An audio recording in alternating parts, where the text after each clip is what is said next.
Apakah sarjana lembur masih dibayar? Itu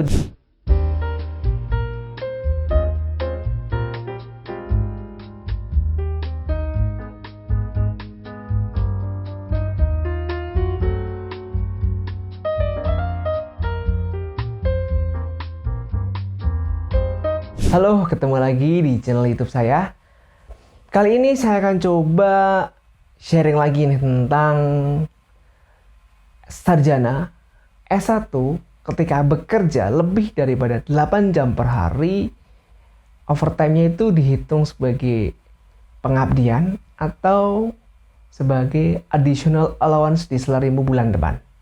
Jadi mungkin ini adalah informasi baru, dan jujur ketika saya masih kuliah atau masih fresh graduate, saya tuh nggak pernah tahu informasi ini.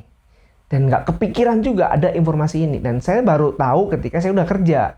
Saya udah kerja, maksudnya udah tahu suasana kerja. Oh, ternyata ada hal seperti ini, dan dulu saat saya fresh tuh nggak paham hal ini tuh ada.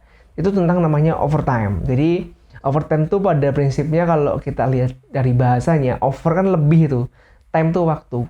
Melebihi waktu itu artinya ketika kalian bekerja melebihi waktu yang disepakatin antara kamu dan perusahaanmu, itu nanti akan seperti apa. Nah, ini ada dua hal sih, maksudnya ada dua kejadian, maksudnya bukan kejadian ya. Ada dua kemungkinan apa yang akan terjadi. Nah, jadi untuk sarjana S1, ketika kamu bekerja lebih daripada kesepakatan kamu di awal dengan perusahaan, kemungkinan yang pertama, kamu akan dapat yang namanya additional allowance dari overtime itu.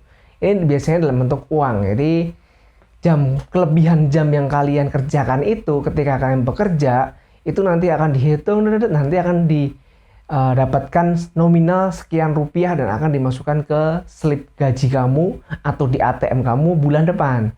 Tapi ada juga nih yang kejadian yang kedua, bukan kejadian ya, ada dua kondisi. Ada kondisi yang kedua. Yang kedua ini adalah ketika kamu bekerja melebihi daripada kesepakatan kerjamu dengan perusahaan, itu akan dikompensasikan dalam bentuk bisa jadi cuti, bisa jadi enggak sama sekali, dan itu tergantung sama perusahaan. Oke, nah untuk lebih detailnya, yuk kita bahas bareng-bareng di video ini. Jadi buat kalian yang belum subscribe channel ini, kalian bisa klik dulu tombol subscribe biar channel ini terus berkembang dan berikan informasi yang menarik buat kalian tentunya. Jadi nggak gitu-gitu aja, oke? Oke, langsung nih ke kondisi yang pertama. Sorry. Sebelum ngomongin kondisi yang pertama, lebih baik kita ngomongin dulu tentang offering letter ya. Jadi, kan namanya bekerja tuh pasti ada namanya penawaran, offering letter, macam-macam.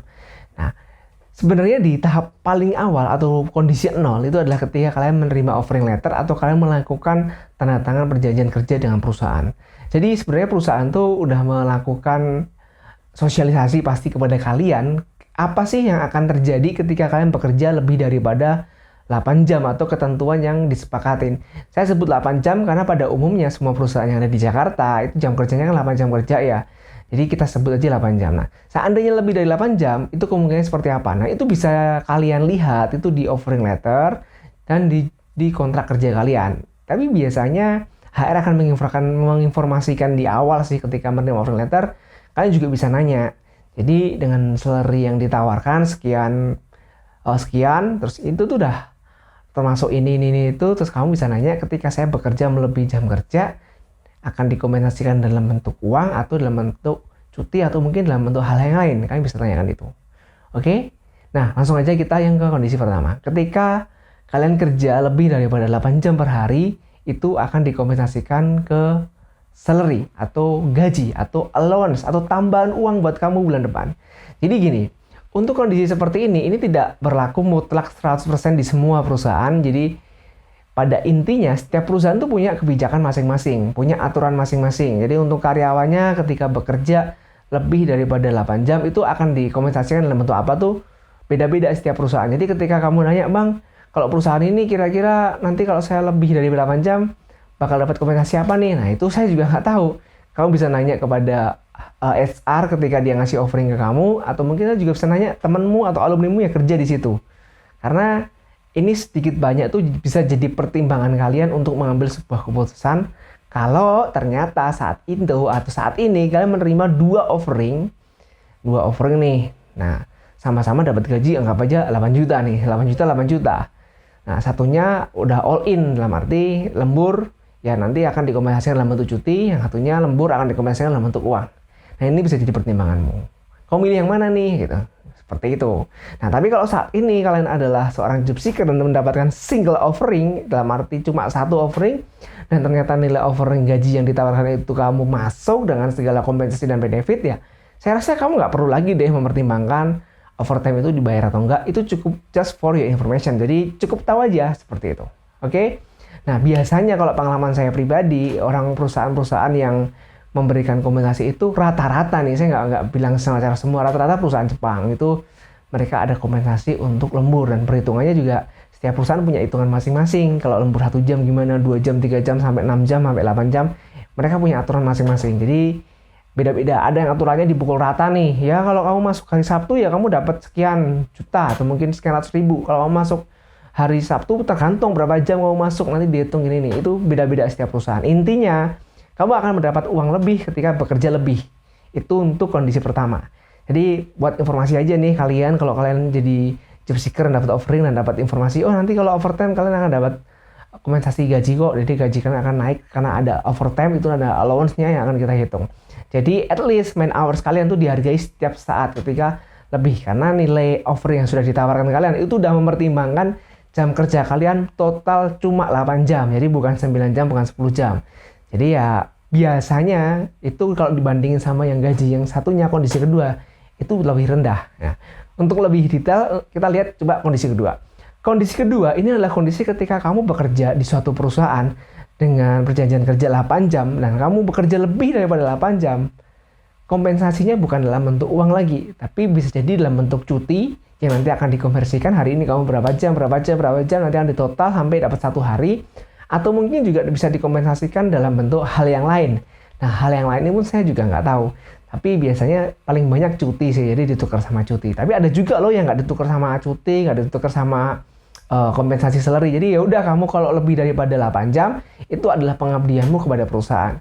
Dan biasanya kalau sistemnya yang terakhir ini tadi, perusahaan tuh pasti ngasih gajinya itu atau salary-nya itu udah hike dulu. Jadi ibaratnya perusahaan udah ngasih kayak margin, oh one day suatu saat ketika ada kondisi yang perlu nih karyawan ini lembur, saya nggak perlu bayar dia lagi karena setiap bulan saya udah bayar lebih daripada standar yang harus saya berikan.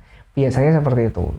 Jadi ya plus minus sih antara A sama si B, tapi ya setiap sisi punya kelebihan dan kekurangan. Nah, ini sebenarnya nggak jadi sesuatu yang penting banget ketika yang saya bilang tadi kamu cuma dapat single offering atau mungkin kamu belum kerja di tempat lain. Nah, tapi ini akan jadi penting ketika kamu dapat 2 offering di waktu bersamaan atau mungkin kamu mau pindah nih dari satu perusahaan ke perusahaan yang lain. Kalian harus mempertimbangkan hal itu juga. Jadi jangan sampai nih kalian dapat offering nih, satunya 8 juta, satunya 8 juta. Nah, satunya gajinya all in. Jadi kamu mau lembur mau apa, ya udah itu udah 8 juta udah gajimu. Tapi ada juga satunya 8 juta kalau kamu lembur nanti dapat additional salary. Saya secara pribadi saya pilih yang dapat additional salary dong. Terlepas itu nanti kita anggap nih skala perusahaan atau mungkin ukuran perusahaan sama-sama apple to apple lah, udah seimbang. Nah, tinggal masalah ngomongin salary and benefit. Nah, jangan pilih yang satunya. Seperti itu. Nah, jadi ya sarjana masih dibayar kok untuk beberapa perusahaan. Di beberapa perusahaan udah nggak dibayar. Jadi kembali lagi ke awal, apakah sarjana lembur masih dibayar, itu depend on your company. Jadi setiap perusahaan punya aturan sendiri-sendiri. Kan banyak nih orang tuh kayak ngerasa ngelihat, wah ini si An nih gajinya gede banget nih. Ah, itu kan banyak lemburnya ini. Nah, terlepas dari itu banyak lemburnya atau enggak, ya itu adalah man hours, harga dia per jamnya itu. Ya nggak bisa dibungkirin, memang harganya segitu. Nah, ada juga yang si B nih, ini gajinya udah gede nih, si A cuma 5 juta, si B ini udah 7 juta, tapi dia kerja sampai malam bagi kuda ya tetap 7 juta. Sedangkan si A kalau kerja bagi kuda, sampai jadi kuda juga, itu lebih daripada 7 juta. Itu banyak banget kejadian di dunia nyata atau dunia pekerjaan seperti itu. Jadi kesannya pada waktu nerima gaji pokok awal atau mungkin take home pay yang standar without lembur, dua-duanya beda. Jadi yang satu lebih tinggi, satu lebih rendah. Tapi pada kenyataannya 2 orang ini sama-sama harus lembur ketika bekerja. At least dalam sebulan ada 1 hari atau berapa. Dan ujung-ujungnya ketika dikonversi, bisa jadi si A lebih tinggi daripada si B. Nah, tapi kembali lagi, jangan pernah menghadapkan yang namanya lembur sebagai income kamu secara bulanan. Karena Sebenarnya lembur itu adalah suatu kondisi di mana kita bekerja melebihi waktu kerja ya. Itu ada dua reason. Yang pertama, emang kamu nggak bisa manage waktu. Sama yang kedua, emang pekerjaanmu banyak banget dan waktu 8 jam itu nggak cukup. Oke, itu sebagai gambaran singkat biar kalian tahu doang. Jadi ya simple sih. Jadi nggak perlu pusing-pusing. Aduh, nanti saya dapat lembur nggak di sini, lembur. Dan jangan pernah nanya ini di interview ya. Itu sangat buruk banget. Jadi ini cukup sebagai informasi doang. Oke? Oke, take a note. Just for your information only. Thank you udah ngunjungin channel ini dan sampai ketemu di video selanjutnya.